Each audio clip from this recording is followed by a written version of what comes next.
all right, this Coach Prime on the Pat McAfee show, and I paused it right here, and I had to react to it because he's saying something exactly what I said was Shedeur Sanders wants to go out here and win this game. Coach Prime want to go out here and win this game because of the offensive coordinator of TCU, Kendall Browse, the son of Art Browse. He was a former coordinator at Florida State when Shedeur Sanders was supposedly being recruited there, and it seemed like there was a problem. He was also the offensive coordinator at FAU, which Shedeur Sanders ended up not going.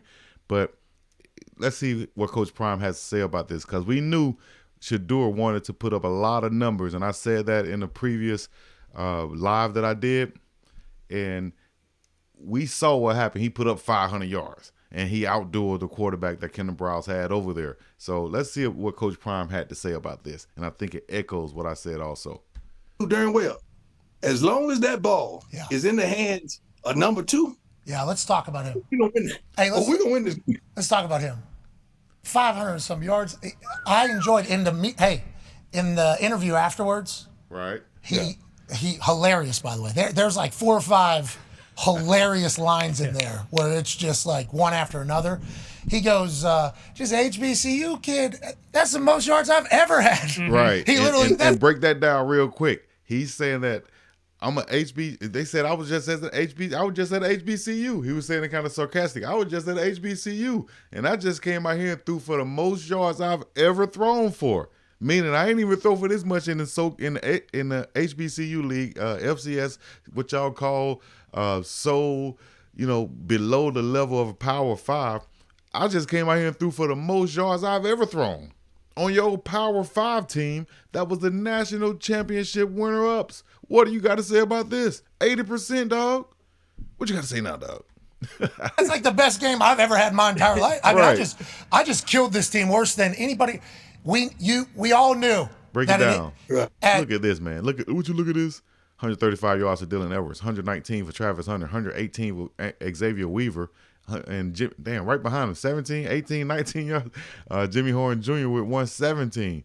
38 of 47 for Shedeur Sanders, 510 passing yards. That's a school record. 4 TDs, no interceptions.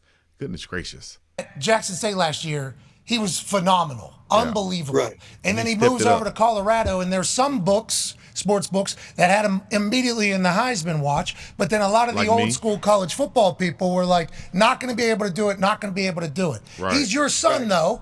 He's your son. So if you weren't coaching him or playing somewhere else, I think there's a lot of us that would be like, this is Deion Sanders' son. Mm-hmm. We should at least show a little bit of respect that he's been there, done that his whole life. And his He's got a last chance to name is learn it all. Sanders. What do you see in Shedeur that makes you think like, hey, this guy is Does Pat McAfee just have an endless amount of these black tank top T-shirts and stuff? And does he need to go ahead and come out with his own line and go ahead and give him a little logo right here? You know what I mean? Get your own line of T-shirts, dogs, because I guess during football season, winter, spring, summer, and fall, he's gonna be wearing these shirts. So you might as well go ahead and keep getting jacked. Get you a 50 Cent collection and keep them on, dog. We even seen Stephen A. Smith trying to have his guns out on his podcast show, but that's another story. You know, this man got some guns. Stephen A. got them water guns, dog. Shouts out to my dog, Stephen A. Smith. Let's going to go. be a dude forever? And also, why is he so fucking good? He was clinical, bro. He cursing at Coach Prime. He threw one ball Prime, out of damn, bounds. dog, you had to say F. And then he dropped one in a bucket. He's clinical. He's clinical. He dropped it in the bucket, just like I said.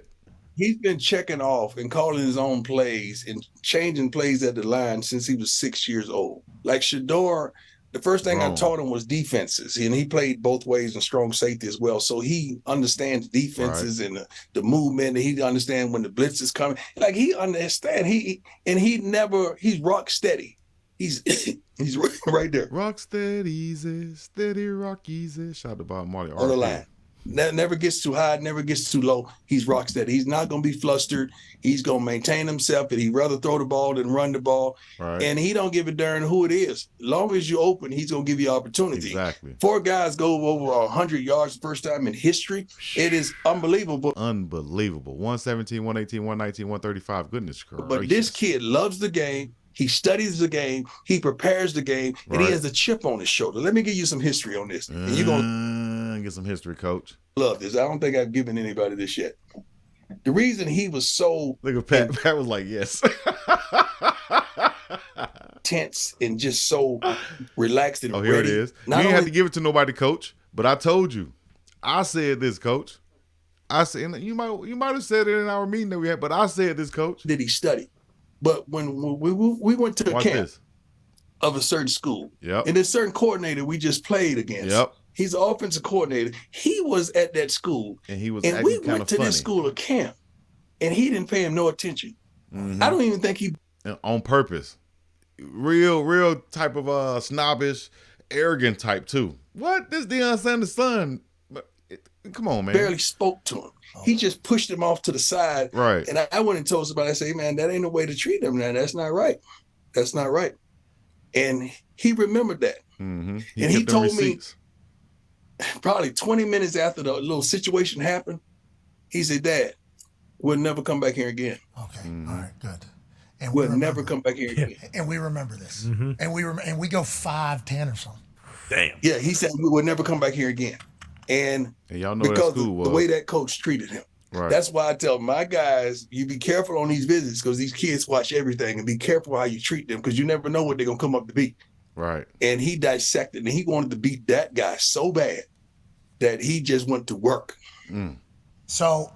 And bam, there it is. Your boy Browse out there. And it's just those arrogant type former I'm a coach's son. I never really had to play. I was probably a two-bit quarterback, and now I'm an offensive coordinator because my dad used to coach, and I got this position, and now I can do these things, and that's fine and dandy, dog. But you need to treat everybody with respect, cuz. You know what I mean? How you gonna have a legendary Hall of Famer, a guy who put this school on the map, his son come there, and you shun him, and you pass him off. I remember going to a Georgia camp, and I was roomed with Kellen Winslow II, who's now incarcerated, but he was a great tight end. This is at the Georgia UGA football camp, right? They took this man and gave him his own room, treated him like royalty at that camp. You should have seen it. I ain't never seen him. He walked in like the president. You know, he was just my roommate on paper. We never touched the same room we were never in the same room at the same time because they took care of him. He was a top recruit. Me, on the other hand, I wasn't. I got offered at that camp, but I wasn't coming in as a top recruit like him with a name whose dad, Kellen Winslow Sr., is a Hall of Famer.